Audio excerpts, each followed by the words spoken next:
በስመ አብ ወወልድ ወመንፈስ ቅዱስ አሐዱ አምላክ አሜን።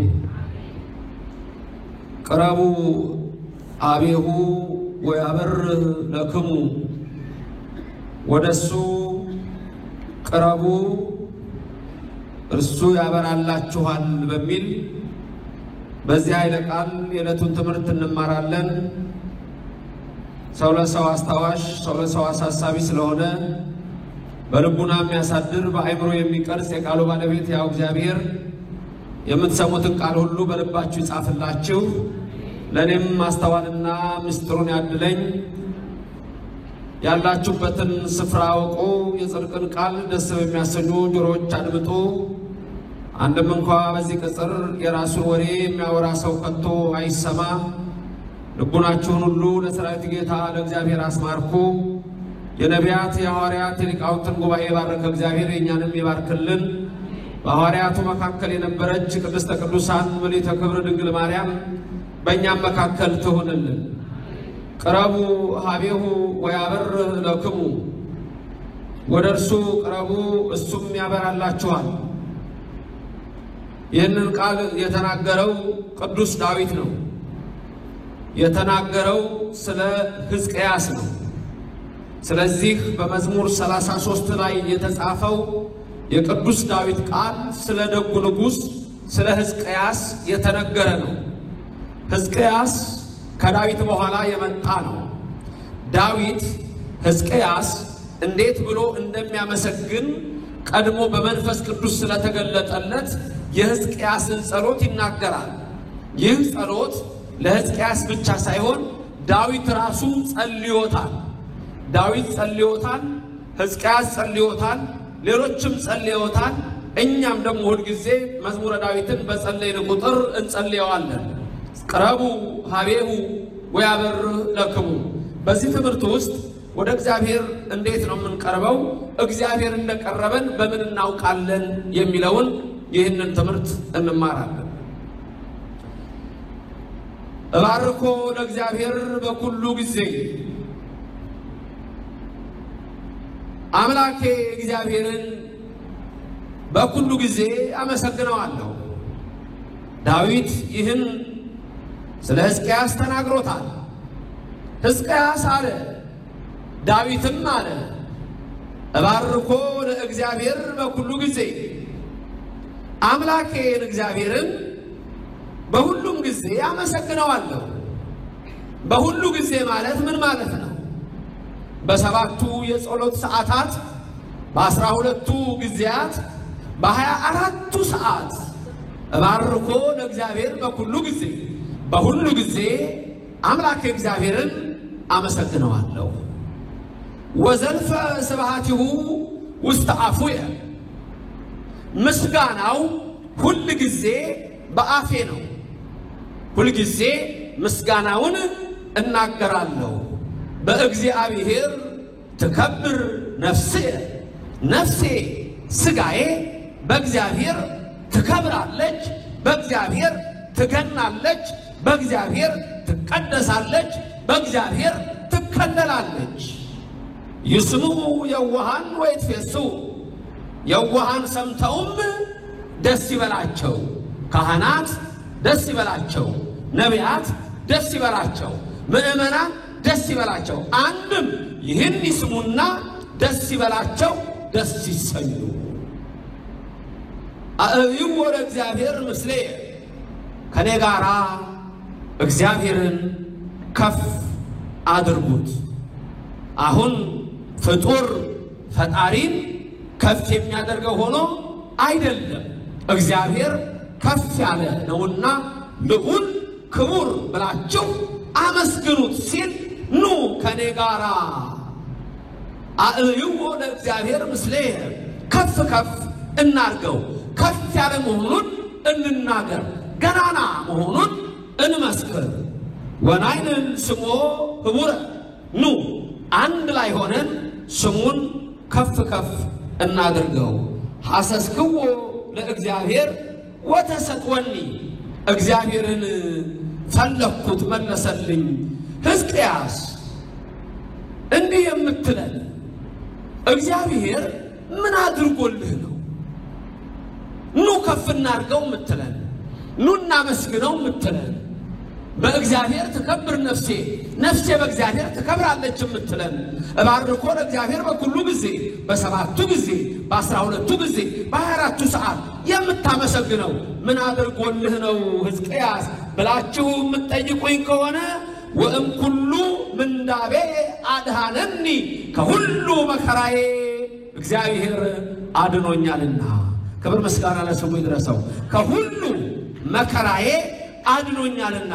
ከአንድ አይደለም፣ ከሁለት አይደለም፣ ከሶስት አይደለም፣ ከሁሉ መከራዬ ወእም ኩሉ ምንዳቤ አድሃነኒ ከመከራዬ ሁሉ አዳነኝ። የሕዝቅያስን ነገር ታውቃላችሁ። በተለይ ሁለቱ ትልልቅ ነገሮች በሕዝቅያስ ሕይወት የመጡት አንደኛ የካንሰር በሽታ ታሞ የነበረ ጊዜ ወይም የእባጭ በሽታ ሰውነቱ ቆስሎ የታመመ ጊዜ ነቢዩን ኢሳይያስ ልኮ ትሞታለህ ቤትህን አስተካክል ብሎት ሕዝቅያስ ምንድን ነው ያደረገው? እባርኮ ለእግዚአብሔር በኩሉ ጊዜ አምላኬ እግዚአብሔርን እለምነዋለሁ ወዘልፈ ስብሐቲሁ ውስተ አፉየ በአፌ ምስጋናው ሁል ጊዜ አለ በእግዚአብሔር ትከብር ነፍሴ ነፍሴ በእግዚአብሔር ትከብራለች ብሎ ስቅስቅ ብሎ ወደ መቅደሱ ግድግዳ ዞሮ አለቀሰ ነው የሚለው። ሕዝቅያስ በሚያለቅስበት ሰዓት እግዚአብሔርን የተናገረው ነቢዩ ኢሳይያስ የአሞጽ ልጅ ነው የተላከው። ሄዶ ሕዝቅያስን እንዲበለው ተብሏል። የተናገረው እግዚአብሔር ነው። ምን በለው ነው ያለው? ሕዝቅያስ ትሞታለህ ነው ያለው። እግዚአብሔር ብሎሃል ነው። ቤትን አስተካከል በቃ ዕድሜ የለህም ነው። ተመለሰ። እንደዚህ አይነት ደብዳቤዎች የደረሷችሁ ሰዎች ትኖራላችሁ ከዶክተር ከእግዚአብሔርም ባይሆን ግን እግዚአብሔር የሚለውን ራሱ እንኳን የምትለምኑትን ታገኛላችሁ ስለሚል ሕዝቅያስ ስቅስቅ ብሎ አለቀሰ። ኢሳይያስ የአሞጽ ልጅ ገና ከከተማው መሃል መንገድ እንደደረሰ የእግዚአብሔር ቃል እንደገና መጣ። ኢሳይያስ ሂድ ተመለስ ለደጉ ንጉሥ ለሕዝቅያስ እንዲበለው አለው። ሲመለስ ጸሎቱን ጨርሶ እንባውን አብሶ እዛው አልጋው ላይ ነው። ታሟል። ሕዝቅያስ መጣ። እግዚአብሔር በዕድሜ ላይ እንደገና 15 ዓመት ጨመረ። ፈውሶሃል፣ አድኖሃል አለው። ወዲያው ሕዝቅያስ ከሕመሙ ተፈወሰ። ክብርና ምስጋና ለእግዚአብሔር ይድረሰው። ሕዝቅያስ እግዚአብሔር ምን አድርጎልህ ነው እንዲምትለው ካላችሁኝ ሐሰስክዎ ለእግዚአብሔር ወተሰጥወኒ ፈልጌዋለሁ። እግዚአብሔርን ፈለግኩት፣ አገኘሁት። ምን አለ? ፈለግኩት፣ አገኘሁት። ተናገሯ። ምን አረኩት? ምን አረኩት? ፈለግኩት፣ አገኘሁት። ፈለግኩት፣ አገኘሁት። እግዚአብሔር ሁልጊዜ ከእናንተ ጋር አይሆን። ምን አድርጎልህ ነው ካላችሁኝ በጸሎት ፈለግኩት፣ በንስሐ ፈለግኩት፣ በእንባ ፈለግኩት፣ አገኘሁት። መለሰልኝ። እግዚአብሔር ከሕመሜ ፈወሰኝ። ወእም ኩሉ ምንዳቤ አድሃነኒ ከአንዱ አይደለም ከሁሉ መከራ እግዚአብሔር አዳነኝ። ሰናክሬም መጣ። እገልሃለሁ አለው። ሕዝቡን አጠፋለሁ አለው። ደብዳቤ ጻፈለት። ሕዝቅያስ ያን ደብዳቤ ይዞ ወዴት ነው ሄደው? ሐሰስክዎ ለእግዚአብሔር እግዚአብሔርን ፈለግኩት አይደል ያለው? መቅደሱ ሄደና ደብዳቤውን ሰጠ ወደ እግዚአብሔር። ተመልከቱ፣ ሁለት ነገሮች። አንደኛ ከራሱ ከእግዚአብሔር ትሞታለህ የሚል መልእክት መጣ፣ ያውም በነቢይ። ሁለተኛ ጠላት ጽፎበት ደብዳቤ ላከበት። ያን ወረቀት ይዞ ሄደና መቅደሱ ውስጥ ገባ። ከዛ በኋላ ምን አለ? አምላኬ ይሄ ደብዳቤ ለአንተ ነው፣ ለእኔ አይቻለኝም። ይኸው ሰናክሬም ራፍ አስጭስተዋል፣ መልስ ስጥ አለው። እግዚአብሔር መጣ፣ ሚካኤልን ላከው። 185,000 የሰናክሬም ሰራዊት ሁሉም ጸጥ ብሎ በድን ሆነ። ሕዝቅያስን እንደገና ፈወሰው። ስለዚህ ምን አድርጎልህ ነው የምትሉኝ ከሆነ ፈለግኩት፣ አገኘሁት። ፈለግኩት፣ መለሰልኝ። ጠላቶቼንም ድል መታልኝ አለ። የእናንተ ጠላት ምን ይሆን? ሕመም ነው? ደዌ ነው? ጭንቀት ነው? መከራ ነው? ስቃይ ነው? አላውቅም። እግዚአብሔር ያውቀዋል። ግን ፈልጉት፣ ታገኙታላችሁ። ይመልሳል፣ እግዚአብሔር ይመልሳል። ክብርና ምስጋና ይግባው ለዘላለም። እኔ ሕዝቅያስ ምን አድርጎልህ ነው የምትሉኝ ከሆነ እግዚአብሔርን ፈልጌ ያገኘሁት፣ ከመከራዬ ሁሉ ደግሞ አዳነኝ። ወእም ኩሉ ምንዳቤ አድሃነኒ። ስለዚህ እኔ ብቻ ድኜ አልቀርም፣ ኑና አብረን እናመስግን ያለው ሕዝቅያስ ይጠራናል። አህዩ ወደ እግዚአብሔር ምስሌ ከኔ ጋር እግዚአብሔርን ከፍ ከፍ አድርጉት። ምን አድርጉት? ምን አድርጉት? ከፍታ ማድረግ ትችላላችሁ። እግዚአብሔር ዝቅ ያለ ከፍ የሚል ሆኖ ነው? በፍጹም። ምን አድርጉት? ኑ አመስግኑት፣ ክብሩን ገናናነቱን ተናገሩ። ወናይልን ስሞ ህቡረ አንድ ላይ እንሰብሰብና እግዚአብሔር እናመስግነው አለ። ተናገሩ። አንድ ላይ እንሰብሰብና እግዚአብሔር እናመስግነው። ውሉን በሉት። አንድ ላይ እንሰብሰብና እግዚአብሔርን አመስግኑት። ክብር ምስጋና ይግባው። ምን አድርጎልህ ነው ካላችሁኝ እኔ ሕዝቅያስ ከብዙ መከራ አድኖኛል። እኔን ዳዊትን ከጠየቃችሁኝ እባርኮ ለእግዚአብሔር በኩሉ ጊዜ ወዘልፈ ስብሐቲ ውስጥ አፌ ውስጥ ነው ቃሉ፣ ልቤ ውስጥ ነው ቃሉ። እደጋግመዋለሁ፣ አሰላስለዋለሁ ይላል ዳዊት። ሌሊቱን ሙሉ የእግዚአብሔርን ቃል በልቤ አሰላስላለሁ። አንበሳ ቢመጣ አዳነው፣ ነብር ቢመጣ አዳነው፣ ሳኦል ሊገለው ቢሞክር አዳነው፣ የጌት ሰው የፍልስጤሙ ያ ቁመቱ የረዘመው ጀግና ቢመጣ በጠጠር ጣለው። አንተ ዳዊት ምን አድርጎልህ ነው የምትሉኝ ከሆነ እግዚአብሔር ልንገራችሁ ይላል። አዎ እግዚአብሔር ወእምኩሉ ምንዳቤ አዳነኒ፣ ያ እግዚአብሔር ከመጣብኝ መከራ ሁሉ እኔን ዳዊት አድኖኛል ይላል። ክብርና ምስጋና ለእግዚአብሔር ይድረሰው። ዳዊትን ያዳነኛን አያድንም? መልስ እፈልጋለሁ። ዳዊትን ያዳነኛን አያድንም ወይ? ሕዝቅያስን ከካንሰር ከእባጭ በሽታ የፈወሰ ዛሬ ሊፈውሰን አይችልም? ያንተ ህመም ከእግዚአብሔር ይበልጣል። ያንቺ መከራ ከእግዚአብሔር ይበልጣል። የእኛ ጭንቀት ከእግዚአብሔር ይበልጣል። ማይበልጣል? የሚፈታተነን ሰይጣን ነው የሚበልጠው? እግዚአብሔር ነው የሚበልጠው? የሚያስጨንቀን መከራ ነው የሚበልጠው? እግዚአብሔር ነው የሚበልጠው? ማዕበሉ ነው የሚያስፈራን ወይስ እነሆ የሚመጣው መከራ ነው ከእግዚአብሔር የሚበልጥ ወይስ እግዚአብሔር ነው የሚበልጠው? ከእግዚአብሔር የሚበልጥ ምንም የለም። ትስማማላችሁ? ከእግዚአብሔር የሚበልጥ ምንም የለም። ሁሉ በቁጥጥር ስር ነው። ሰንሰለቱ ይበጠሳል፣ ወጥመዱም ይሰበራል። አናንያ አዛርያ ከሰዓት ይወጣሉ። ሕዝቅያስ ይፈወሳል፣ ዳዊትም ይድናል። እሱ ብቻ አይደለም። ኑ አብረን እናመስግነው፣ እናንተም ትድናላችሁ ይላል። ክብር ምስጋና ይግባው፣ ክብር ምስጋና ይግባው። ከዛ ቀጥሎ ምን እንዳለ እንዲህ ይላል ቅዱስ ዳዊት፣ ቅረቡ ሀቤሁ ወያበር ለክሙ፣ እኔ ፈልጌ እንዳገኘሁት ኑ እናንተም ቅረቡ ታገኙታላችሁ፣ ፈልጉት ይላል ዳዊት ሕዝቅያስ። ቅረቡ ሀቤሁ ወያበር ለክሙ፣ ወደ እሱ የምትቀርቡ ከሆነ ያበራላችኋል ይላል። ማብራት ብቻ ደግሞ አይደለም፣ ወኢይትኀፈር ገጽክሙ፣ ፊታችሁ እግዚአብሔርን ጠይቃችሁ አያፍርም። ፊት ላይ አይደለ ፍረት ያለው?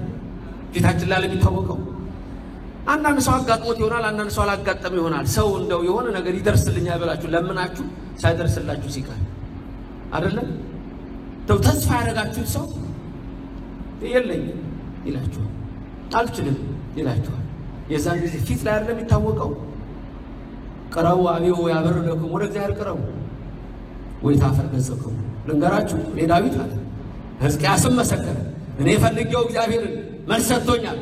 ፈልጋችሁት እግዚአብሔር አያዳላም። ለኔ ለሕዝቅያስ ብቻ ወይም ለሌላ ዳዊት ብቻ አይደለም፣ ለእናንተም ያደርጋል። አልተደረገም እንዴ?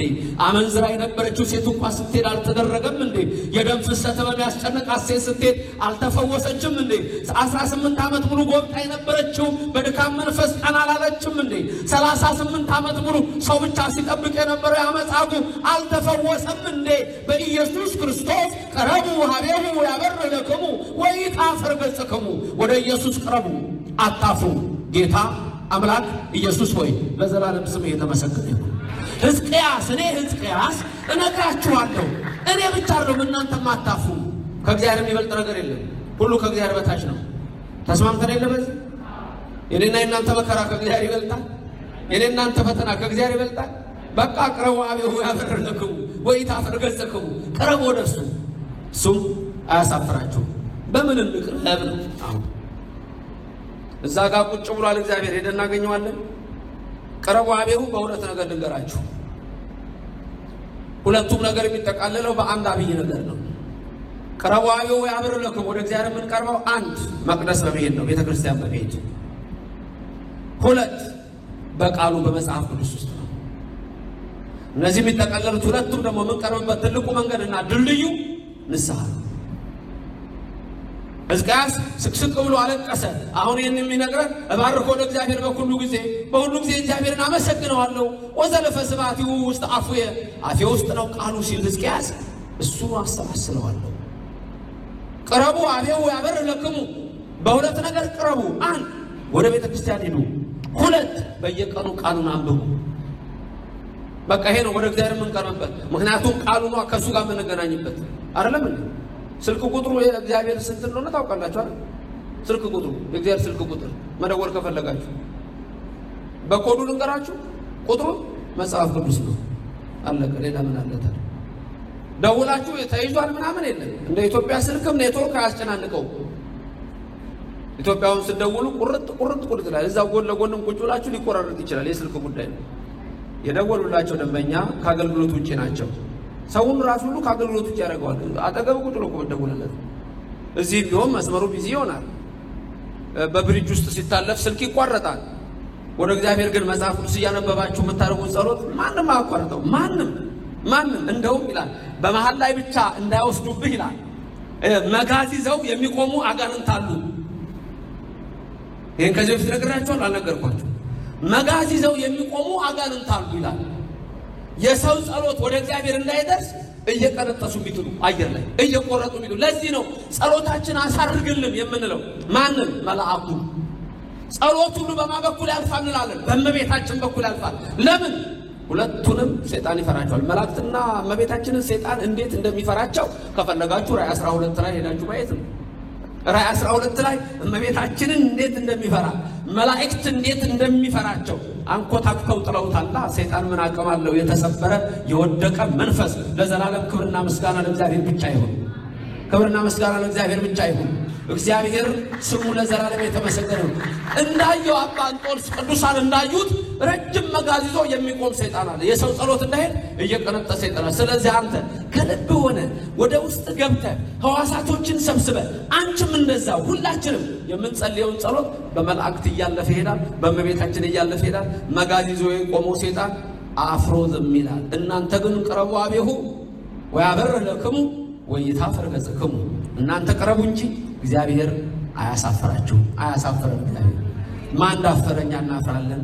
ማን አፈረ? እግዚአብሔር ነው። እግዚአብሔርን ጠይቆ ያፈረ ሰው የለም። ስለዚህ የምንቀርብበት መንገድ ንስሐ ነው። እግዚአብሔር ቅርብ ነው ይላል። እግዚአብሔር ቅርብ ነው። በእውነትም ለሚጠሩት እውነት እግዚአብሔር ቅርብ ነው። መዝሙር 144 ቁጥር 18 ላይ እግዚአብሔር ቅርብ ነው። የት ነው እግዚአብሔር? የት ነው እግዚአብሔር? ቅርብ ነው። ቅርብ በቃ አለቀ። ቅርብ ትንሽ ጸሎት፣ ትንሽ ንስሐ፣ ትንሽ እንባ እግዚአብሔር ምንድነው? ቅርብ ነው። ቅረቡ አቤሁ ያለው እናንተ ቅረቡት ነው። ቀርቧል እሱ፣ እናንተ ቅረቡት ነው። እንደው ምንድነው ያለው በራዕይ ዮሐንስ 3 ላይ በደጅ ቆሜ አንኳኳለሁ። በየሰው ቤት ላይ ተለጥፎ የለ ጥቅስ? በየሰው ቤት ላይ እኮ ተለጥፏል ይሄ ጥቅስ። አንዳንድ ሰው በየቤቱ ሁሉ ጥቅስ ያደርጋል፣ ደስ ያሰኛል። እንዴት እንደሚሰቅለው ነው እንጂ ግራ የሚገባው። አንዳንዱ አስተካከሉ ይደበላል። እመቤታችን እዚህ ጋር ያደርግና እዚህ ጋር ደግሞ የሆነ እግር ኳስ ተጫዋች ያደርጋል ወይ የሆነ አንድ ዘፋኝ ይለጥፋል። በተለይ ታክሲ ውስጥ ነበር የሚያጋጥመኝ። አሁን እንኳን አላውቅም ብዙም ስለማልጠቀም እንጂ ድሮ ድንቅ ይለኝ ነበር። በተለይ አንዴ ሲሄድ ሬምቦ ነው የሚባለው የክላሽ ይዞ በጣም የታወቀው እሱ አለ። ከሱ ያለ ጥቅስ ምን እንደሚል ታውቃላችሁ? ያየሁት እኮ ነው። በጣም ነው የሚገርመው። የሚመካ በእግዚአብሔር ይመካኝ። እዛ ጋር ያለው ጥቅስ ሬምቦ ጋር ቲሸርት ላይ ያሉ ጽፎች ደግሞ ያስደንቁኝ ነበር። እና አንዳንዴ ምን እንደምናደርግ ሳናቀው የምናደርገው ነገር እና ወንድ ነው የለበሰው ቲሸርት፣ ወንድ ያደረገው ቲሸርት ነው። ግን ቲሸርቱ እንትን ያለው ፊት ለፊት ያለው እሱ ያየውም አይመስለኝም። ከጀርባው ላይ ተጻፋለ አም ፕሬግናንት ዶንት ታች ሚ ይላል። ከጀርባው ያለው ሰው የፈለገውን ሊያደርግ ይችላል። አንዳንዱ አውቆ ሊያደርግ ይችላል። አንዳንዱ ደግሞ ሳያውቅ ሊያደርግ ይችላል።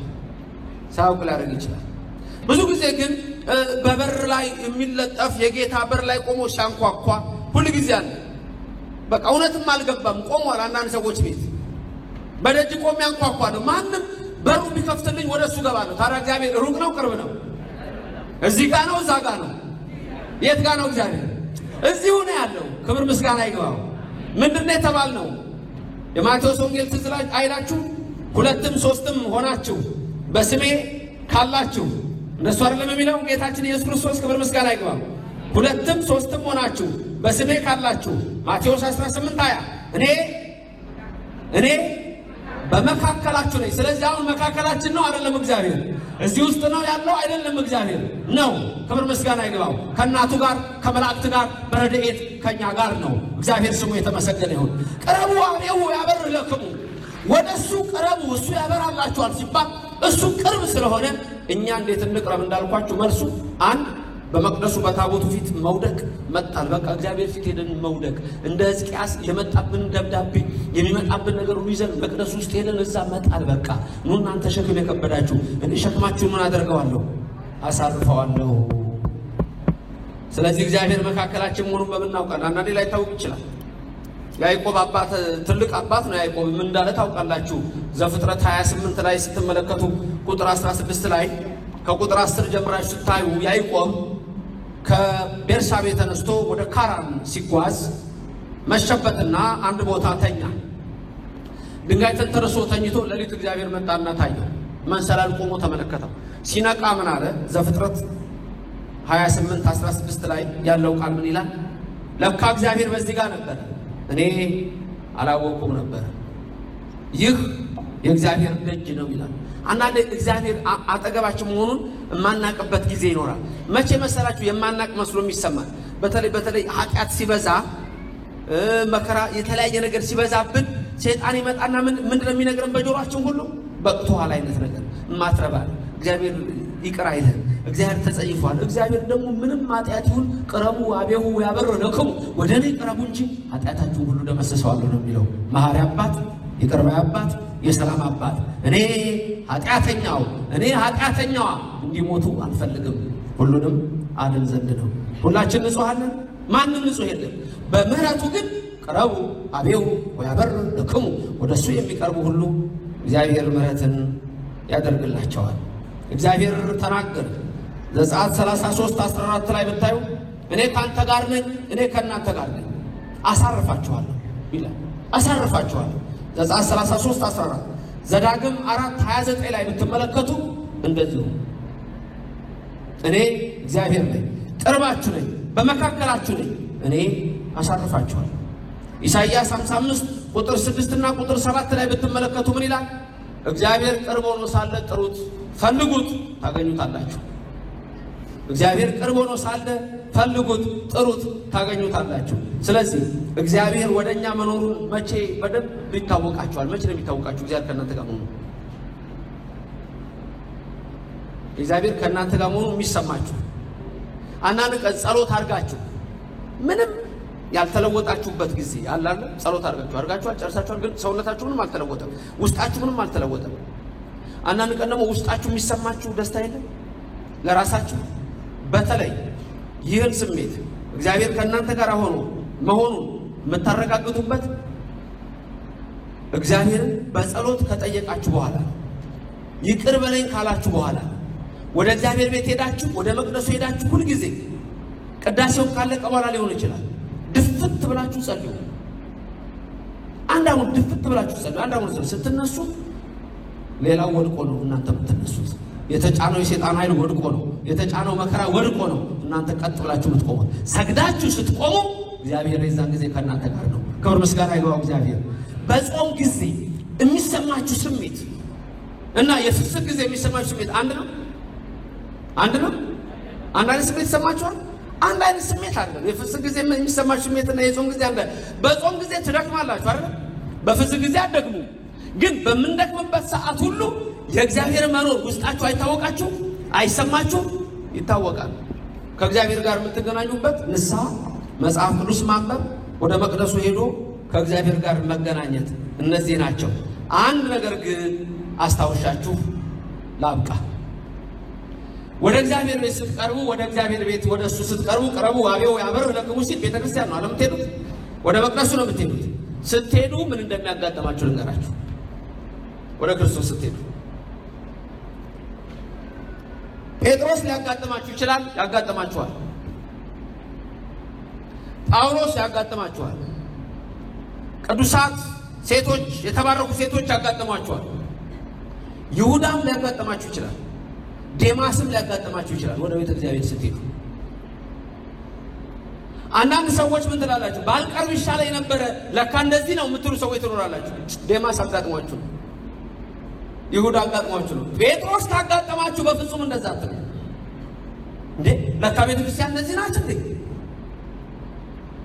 ቤተ ክርስቲያን ጭቅጭቅ ነው እንደ ያለው፣ ጠብ ነው እንደ ያለው፣ ምንድነው ታዲያ የቤተ ክርስቲያኑ እንድትሉ ያደርጋችኋል። ለምን? ማን ነበር አጭር ሰው ኢየሱስን ለማየት የፈለገው? የናዝሬቱ ኢየሱስ ወደ ኢያሪኮ ከተማ ሲገባ ክብር ምስጋና ይግባው። ማን ነበር ጌታን ለማየት የፈለገ? ዘኬዎስ። ቁመቱ ረጅም ነው አጭር ነው? በጣም አጭር ነው። ስለዚህ ጌታ ስንት ሺህ ሰው ይከተለዋል? በጣም ብዙ ሺህ ሰው አይደል? ስለዚህ ዘኬዎስ ወደ ኢየሱስ መቅረብ ፈለገ አልፈለገም? ፈለገ። በመጀመሪያ በምንድን ነው የፈለገው? በትምህርቱ ተማርኮ ውስጡ ፈልጎታል። እንደው መልኩ ብቻ ነው የሆነ ያለ ተመልከቱ። አይቼው ራሱን እናለሁ። ስለዚህ ዘኬዎስ ምን አደረገ? ዛፍ ላይ ወጣ። ዛፍ ላይ ወጣ። እቺ ዛፍ ኢያሪኮ ነው ያለችውና አንድ ጊዜ ኢየሩሳሌም በመጀመሪያ የሄድኩ ጊዜ ሰውየውን ጠየቅኩትና አስገባኝ አልኩት። በታጥሯል በግም ኢየሩሳሌም የሄደ ሰው ታስታውሳላችሁ? የታጠረ ነው። ውስጥ አስገባኝ። የዛን ጊዜ እኔ መጀመሪያ የሄድኩ ጊዜ ብዙ ነገር አጋጥሞኛል እና ውስጥ አስገባኝና ዛፊቱ አለችና ከዛ ደግሞ እኔም ደግሞ እንደው አለማፈር ነገሩ ውስጥ ስሜቴ ነው። ወደ ዛፉ ላይ አልወጣም እንዴ? ሰውየው በሆነ ነገር ብቻ እየለፈለፈ ይመስለኛል ያለው እዚህ ባስገባው ጭራሽ ዛፍ ላይ ይወጣል እንዴ ነው። በቃ እንደዛ ነው ያለው እና እንደወርድ በጣም ጠይቀኝ። ግን ወጣልኩና ወረድኩ። አውቃታለሁ ምን እንደማደርግ። እዛ ዛፍ ላይ ዘኬዎስ ወጣ አይደል? ወጣ ዘኬዎስ።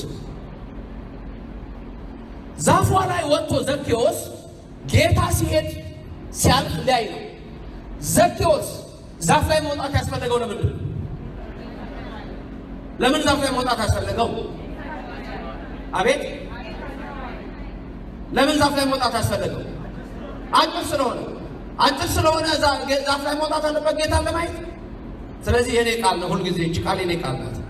ዘኬዎስ ፊት የቆሙ ጌታን የከለሉ ረጃጅም ሰዎች አሉ አይደል? እነሱ ባይቆሙ አያየውም ኢየሱስን ዘኬዎስ አያየውም ወይ? ስለዚህ እነዛ ሰዎች ጋርደውታል። ስለዚህ ወጣና ዛፍ ላይ ቆመ።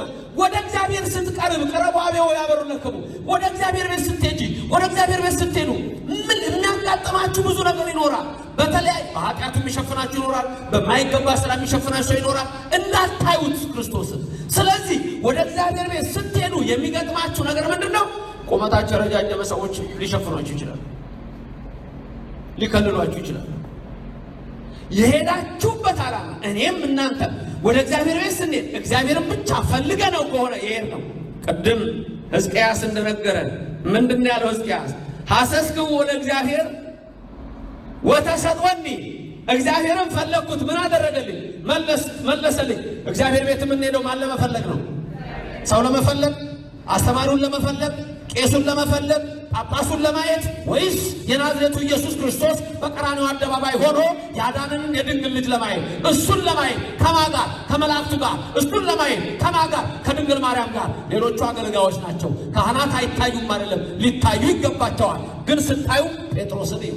ወደኛ ትኩር ብለህ ተመልከት አይደል ያሉት ያን ሽባ መቅደስ ዳር ያለውን በሐዋርያት ሥራ ምዕራፍ 3 ቁጥር 1 ላይ የሐዋርያት ሥራ ምዕራፍ 3 ቁጥር 1 ላይ ወደኛ ተመልከት አሉት ያንን ሽባ ሰው። ወደ ቅዱሳን ተመልከቱ። ወደ እግዚአብሔር ሰው ካያችሁ ግን ትሰናከላላችሁ። ስለዚህ ወደ እግዚአብሔር ቤት ስትሄዱ መጠንቀቅ ያለባችሁ እነዚህ ነው። ሌላ ፈሪሳውያን ያጋጥሟቸዋል ክርስቶስ ጋር ስትሄዱ። ፈሪሳውያን ደግሞ ምንድን ናቸው? ሰው የሚንቁ ናቸው። ኃጢአተኛ ነሽ ነው የሚልሽ አንድ ፈሪሳዊ ያገኝሽ። ደግሞ አንቺ ብለሽ እግዚአብሔር ቤት ምትሄጂ አላቅሽም አንቺ የዛሬ ወር ናይት ክለብ አልነበርሽም? አንተ አላቅህም እንዴ? ስትቅም አልነበርክም? አንቺ አላቅሽም እንዴ? እንዲህ ስታደርጊ አልነበረም? ሰው እንዲህ ይላል። እግዚአብሔርስ ልጄ እንኳን ደህና መጣ፣ ጠፍቶ ነበር ተገኘ፣ ሞቶ ነበር፣ ልጄ ምን ሆነ? ሕያው ሆነ ብሎ ሁሉንም አቅፎ ይቀበላል። መድኃኒዓለም ክብር ምስጋና ይግባው። ወደ እሱ እስከቀረብን ድረስ ወደ እሱ እስከመጣን ድረስ እግዚአብሔር ኃጢአታችንን አይቆጣጠርም፣ ኃጢአታችንን ያጠፋል እንጂ ስሙ የተመሰገነ ይሁን። ስትመጡ ግን ፈሪሳውያን ያጋጥሟቸዋል። ሁለት ሰዎች ሊጸልዩ ወጡ የሚለው የሉቃስ 18 ቃል ትዝ ይላቸዋል። አንዱ ቀራጭ ነው ማለት በቃ በኃጢአቱ የሚያምን ግን ቀራጭ ማለት ይሄ ግብር እየሰበሰበ ገንዘብ ብዙ የሚሰበስብ ሰው ነው።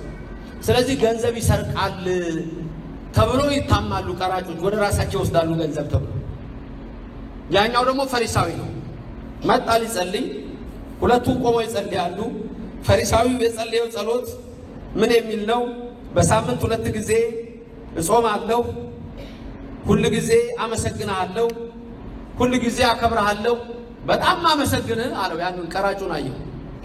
ያኛው ሰውዬ እሱ ደግሞ ዳር ላይ ቆሞ ይሄኛው ይያለ ያመሰግናል ያኛው ደግሞ ቀና ብሎ ለማየት እየፈራ እግዚአብሔርን እየፈራ ይያለ እንደው ማረኛ ኃጢአተኛ ነኝ በደለኛ ነኝ ይላል ያኛው ደግሞ ይላል እንደዚህ ኃጢአተኛ ያላደረከኝ ተመስገን ይላል ከሁለቱ የትኛውን ሰማ እግዚአብሔር ኃጢአቴን ይቅር በል ያለው እንደዚህ አይነት ሰዎች ግን ሊያጋጥሟችሁ ይችላሉ በጣም ጥንቃቄ የምታረጓቸው ሰዎች እንደ ዴማስ አይነት ሰዎች ናቸው እንደ ዴማስ አይነት ሰዎች አዲስ ክርስቲያን ይሆኑና የሆነች ክፍተት ተጠቅመው በመዘምራንም ሊሆን ይችላል ወደ ካህናትም በመጠጋት ይሆናል የሚመጡ ሰዎች ለንስሐ እንኳን በቂ ጊዜ የሌላቸው አገልጋይ ሆነው ራሱ ሊታዩ ይችላል ይሆናል አመጣጣቸው በጣም መጠንቀቅ የሚያስፈልገው ሰዎችንም ከማማ እናንተም ከማሰናከል የምትድኑበት መንገድ አዲስ ክርስቲያን ላይ ይመጣና ወይም ትመጣና አንድ ቦታ ካገኙ